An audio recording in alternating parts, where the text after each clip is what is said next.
Polly Glotty and her friends from space are on a tropical island. They are learning new English vocabulary words. They are going hiking today on the island. This is a trail next to the ocean. Here they can start their hike.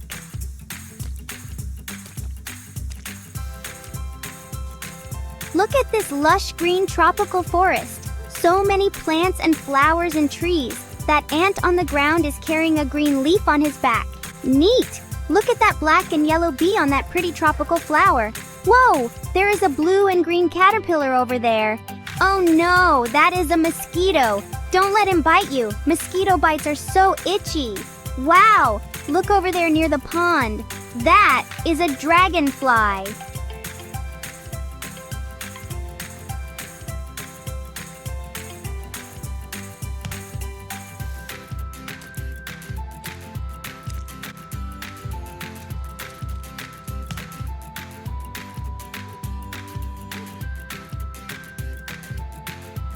Wow, what a fun day hiking in the rainforest! Where do you want to go with Polly Glotty and her friends next?